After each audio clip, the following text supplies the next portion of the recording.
வணக்கம், welcome to Chitra முட்லிஸ் kitchen. இன்னைக்கு என்ன பார்க்க போறோம்னா பச்சை பயிரில் ஒரு கிரேவி தான் நம்ம பண்ண போறோம். இது சப்பாத்திக்கும் நல்லா இருக்கும், ரைஸ்க்கும் ரொம்பவே நல்லா இருக்கும். அதுவும் நல்ல சுடசாதத்துல நெய்யை விட்டு பிசைஞ்சு சாப்பிடும்போது அவ்வளோ டேஸ்டியா இருக்கும். ஸோ எப்படி பண்றதுன்னு பார்க்கலாம். அதுக்கு பேன்ல எண்ணெய் விட்டுருக்கேன், நல்லா காஞ்சிருக்கு. சீரகம், பிரிஞ்சி இலை, பெரிய சைஸ்ல ஒரு வெங்காயம், ஒரே ஒரு பச்சை மிளகாய் கீறி வச்சிருக்கேன், கொஞ்சம் கருவேப்பிலை, அவ்வளோதான்.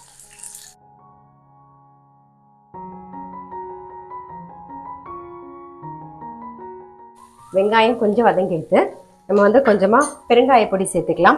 எல்லாரும் வந்து வெங்காயமும் பெருங்காயமும் சேர்க்கலாமான்னு கேட்டிருக்கீங்க. பட் எனக்கு தெரியல. நான் வந்து வெங்காயம் போட்டாலும் கொஞ்சம் பெருங்காயம் போடுவேன். ஏன்னா பச்சை பயிர் இல்லையா, எல்லாமே வந்து நமக்கு கேஸ் ப்ராப்ளம் வரக்கூடாதுங்கிறதுக்காக நான் கொஞ்சம் பெருங்காயமும் சேர்ப்பேன். இது எல்லாமே உங்களுடைய ஆப்ஷனல். ஸோ கொஞ்சம் பெருங்காயம் சேர்த்துக்கலாம்.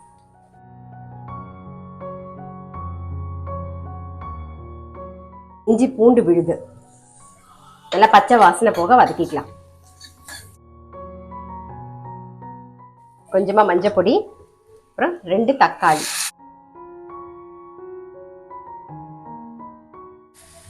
தேவையான உப்பு,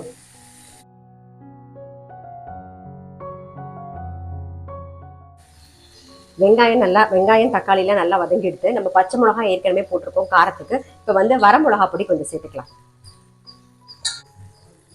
காரத்துக்கு தகுந்த மாதிரி நீங்க போட்டுக்கோங்க. தனியா பொடி கொஞ்சம், அப்புறம் கரம் மசாலா பொடி, அதாவது நம்ம தனியா மசாலா பொடின்னு அரைச்சி வச்சிருக்கோம் இல்லையா, அதை கொஞ்சம் சேர்த்துக்கலாம். இந்த மசாலா பொடி இருந்தது அப்படின்னாலே போதும், உங்களுக்கு எந்த கிரேவிக்கு போட்டாலுமே ரொம்ப ரொம்ப டேஸ்டியா இருக்கும். அதே மாதிரி நம்ம தாளிக்கும் போது ரொம்ப மசாலா தாளிக்கணுங்கிற அவசியம் கிடையாது. இப்போ இதை கொஞ்சம் வதக்கிடுவோம்.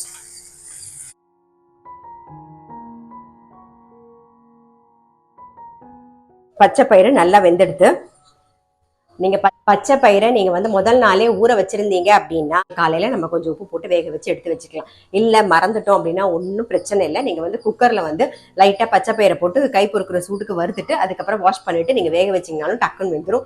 நான் வந்து இன்னைக்கு அப்படிதான் வேக வச்சிருக்கேன். நான் ஊற போட மறந்துட்டேன், அதனால காலையில லைட்டா குக்கர்ல வறுத்துட்டு தான் வேக வச்சேன். இங்க பாருங்க நல்லா வெந்திருக்கு, தெரியுதா உங்களுக்கு? இப்போ இதை சேர்த்துடலாம். இதுலயே ஆல்ரெடி உப்பெல்லாம் போட்டாச்சு.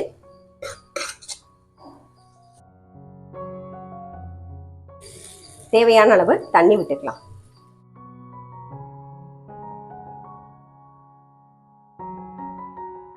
தண்ணி விட்டு ஒரு கொதி வந்தாச்சு. இப்போ வந்து ஃப்ரெஷ் க்ரீம் சேர்க்க போறேன். நான் ஃப்ரெஷ் க்ரீம் இருந்தால் அதை சேர்த்துக்கலாம். அப்படி இல்லைன்னா நம்ம காய்ச்சின பால் வச்சிருந்தோம்னா அது கூட ஒரு சின்ன கப்பில் ஒரு கப்பு சேர்த்துக்கலாம். ஃப்ரெஷ் க்ரீம் சேர்த்து ஒரு கொதி வரட்டும். இது கூடவே வந்து காஞ்ச வெந்தயக்கீரை இலையும் சேர்த்துறேன். இப்போ ஃப்ரெஷ் க்ரீம்லாம் சேர்த்து நல்ல ஒரு கொதி வந்தாச்சு. ஆஃப் பண்ணிடுவோம். இதை மேலாக காஞ்ச வெந்தயக்கீரை இலை, அவ்வளோதான். இது தொட்டுக்கிறதுக்கு நல்லா காரசாரமாக உருளைக்கிழங்கு கறி ரொம்பவே நல்லா டேஸ்டியாக இருக்கும். இல்லைன்னா வந்து அப்பளாமோ வடாமோ சிப்ஸோ எது தொட்டுன்னு சாப்பிட்டாலும் ரொம்பவே நல்லாயிருக்கும். நீங்கள் வந்து ஜீரா ரைஸ் பண்ணிங்கன்னா அதுக்கு கூட மிக்ஸ் பண்ணி சாப்பிடலாம். அப்படி இல்லைன்னா நார்மல் ரைஸில் வந்து நல்லா நெய் விட்டு பிசைஞ்சு சாப்பிட்டாலும் நல்லாயிருக்கும். ஸோ கண்டிப்பாக வந்து ரொம்ப சிம்பிள் தான். நம்ம சப்பாத்திக்கும் தொட்டுக்கலாம், சாதத்துக்கும் வச்சுக்கலாம். காலையில் ஒன்று ஜாஸ்தியாக பண்ணி வச்சுட்டோம் அப்படின்னா இப்போ வர்றது வெய்ய காலத்தில் வந்து ரொம்ப நேரம் அடுப்பில் நிற்க வேணாம்னு நினைக்கிறோம் இல்லையா, அந்த சமயத்தில் இந்த மாதிரி ஒரு கிரேவியை கொஞ்சம் நிறையா பண்ணிட்டீங்க அப்படின்னா காலையில் நமக்கு ரைஸ்க்கும் ஆகிடும், மத்தியானமோ இல்லை நைட்டோ இப்போ சப்பாத்தி டிஃபன் பண்ணுறோமோ அதுக்கு தொட்டுக்கிறதுக்கும் நல்லாயிருக்கும், பிரெட்டுக்குமே நல்லாயிருக்கும். கண்டிப்பாக ட்ரை பண்ணி பாருங்கள். நான் அடுத்த வீடியோவில் சந்திக்கிறேன்.